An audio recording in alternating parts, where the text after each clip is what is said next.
म्हणतात कर्म. एक शिक्षक आपल्या विद्यार्थ्यांना शिकवतो याला म्हणतात कर्म. एक आई आपल्या बालकाचं संगोपन करते याला म्हणतात कर्म. त्याच्यानंतर एक बाप आपल्या मुलासाठी दिवस रात्र कष्ट करतो याला म्हणतात कर्म. पण आपल्या आयुष्यातील सर्व कर्म करत असताना कधीही वाईट मार्गाला जाऊ नये. आता वाईट मार्गाला गेल्यावर काय होतं महाराज, तर सुखार्थ सर्व भूताना मता सर्व प्रवृत्तया सुख नास्ति विना धर्म तस्मात् धर्म करो भव. आता विष्णू पुराणातला हा श्लोक आहे, भगवान श्री हरी नारायणांनी सांगितलं. आता याचा अर्थ काय, सुखार्थ सर्व भूताना म्हणजे या जगतामध्ये जेवढे काही प्राणी मात्र जन्माला येतात त्या सर्वांना महाराज सुख पाहिजे असतं. काय पाहिजे असतं, सुख. सकाळी उठलेल्या पक्षाला आपल्या पिलांचं संगोपन करायचं असतं आणि ज्यावेळी त्याला एखादं दाना पाणी भेटत नाही त्यावेळी त्याला दुःख वाटतं. भले त्यांना रडू येऊ नका नाही तरी पण त्यांना दुःख वाटतं, कारण की त्याची पिल्लं उपाशी असतात. म्हणजे त्या ठिकाणी त्याला दुःख येतं, त्याला सुख भेटत नाही महाराज. त्याच्यानंतर एखाद्या शेतकऱ्याचं चांगलं पीक आहे आणि रात्रीचा समजा गारांचा पाऊस झाला त्यावेळी त्याने जे आत्मसात केलं होतं की मला एक दिवस माझं पीक चांगलं येईल आणि त्याचे मला चांगले पैसे भेटतील, त्याच्यापासून मी सुख मिळवेल, तर त्याचं सुख त्या ठिकाणी खणलं महाराज आणि त्या ठिकाणी त्याला दुःख आलं. म्हणजे याचा अर्थ काय, मग याचा अर्थ असा आहे की आपल्याला दुःख आलं मग आपण दुसऱ्याचं सुख ओढावून घ्यायचं नाही, आपण दुसऱ्याचं सुख हिरावून नाही घ्यायचं. तर त्याला जसं जगायचं तसं त्याने जगू द्या, पण आपण आपले कष्ट केले पाहिजे. आता त्याच्यामध्ये तुम्ही एक दृष्टांत तुम्हाला देतो, रावणाचा आणि रामाचा. आता राम भगवान श्रीराम ज्यावेळी अयोध्येत निघाले त्यावेळी वनवासाच्या वेशात, ना रथ होता ना पायात कोणत्या पादुका ना पादत्राण, सोबत होती पत्नी, ती होती पतिव्रता आणि पतीची नितांत सेवा करणारी आणि बंधुप्रेम असणारा बंधुभक्ती करणारा अनुज तो होता लक्ष्मण. अशा तिघांसवे भगवान श्रीराम अयोध्येकडून निघाले. त्यावेळी काय झालं महाराज, 13 वर्षानंतर नाशिकमध्ये पंचवटी शेजारी रावणाने सीते मातेचं हरण केलं, बरोबर.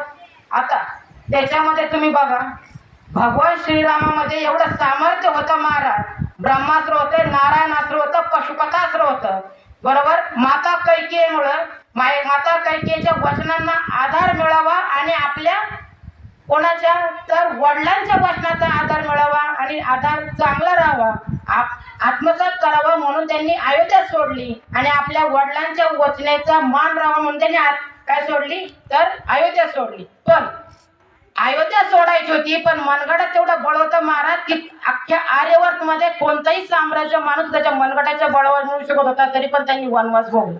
का, कारण की त्यांना धर्म करायचा होता. त्याच्यानंतर रावणाचं संख्याबळ जास्त होतं की रामाचं, रावणाचं, बरोबर. धनसंपत्ती कोणाकडे होती जास्त, रावणाकडे.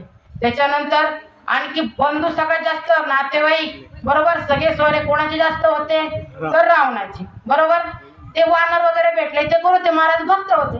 नातेवाईक होते का, नाही, पण ते कोण होते महाराज, भक्त होते. म्हणजे माणसाच्या मनात जर धर्म असेल आणि माणसाच्या जर कर्मात धर्म असेल तर रानावनातली वानर सुद्धा एखाद्या योद्धेपेक्षा जास्त मेहनतीने लढतात आणि अख्खी लंका जिंकवून दाखवतात. म्हणजे जर आपल्या कर्म जर चांगले असतील तर देव आपल्या पाठीमागे अवश्य राहतो. आता त्याच्यानंतर आपण काय बघतो महाराज, तर जी दुबई माहिती, दुबई, बरोबर, तेल भेटतं त्याच्यामधून, त्या भेटतं जमिनीतून तेल भेटतं आणि तेच तेल विकून त्यांनी काय केलं महाराज, सोनं विकत घेतलं, उंच उंच इमारती बांधल्या. त्यांना स्वतःच्या ज्ञानावरती आणि कष्टावरती बळ होतं. त्याच्यानंतर आणखी स्वतःच्या पैशावरती त्यांना काय होता, एक प्रकारे आपण काय म्हणू शकतो अहंकार होता. आताच काही महिन्यापूर्वी त्यांच्या इथे पाऊस झाला महाराज, बरोबर. आता त्यांनी काय केलं होता, कृत्रिम पाऊस पडला होता. कृत्रिम पाऊस कसा पडतात, तर आकाशाच्या वरती जायचं, ढगांवरती, ज्या ठिकाणी बाष्पयुक्त ढग भेटतील त्या ठिकाणी विमानामधून बर्फाचा चुरा आणि मीठ हे ज्यावेळी आपण ढगांवरती टाकू त्यावेळी आपण विज्ञानाच्या बळावरती पाऊस पाडू शकतो, बरोबर. आता पाऊस पडायचे काम कोणाचे महाराज, देवाचं किंवा वरुण राजाचं. पण माणूस स्वतःच्या विज्ञानाच्या आणि ज्ञानाच्या बळावर काय करू शकतो महाराज, पाऊस पाडू शकतो. पण एक गोष्ट नीट ध्यानात घ्या, त्यांनी स्वतःच्या विज्ञानाच्या बळावर आणि पैशाच्या बळावर त्यांनी पाऊस पाडून दाखवला, पण पडणारा पाऊस त्यांनी थांबवू शकला नाही. म्हणजे माणूस त्याच्या विज्ञानाच्या बळावर वाहणाऱ्या नदीला धरण बांधू शकतो, पण काढणाऱ्या पावसाला कधीच धरण बांधू शकत नाही. म्हणून काय म्हणावं असं वाटतं, केवलम ज्ञानम वाच्यंत्य निरीश्वा परानरा निरीहम तेजम इच्छन्ति कल्पकोटी शतांच्या. अर्थात म्हणजे माणसाने कितीही शिक्षण घेतलं, माणसाने कितीही पैसा कमावला आणि कितीही विज्ञानात प्रगती केली, तरीही देवाला कधीच कमी समजायचं नाही. का?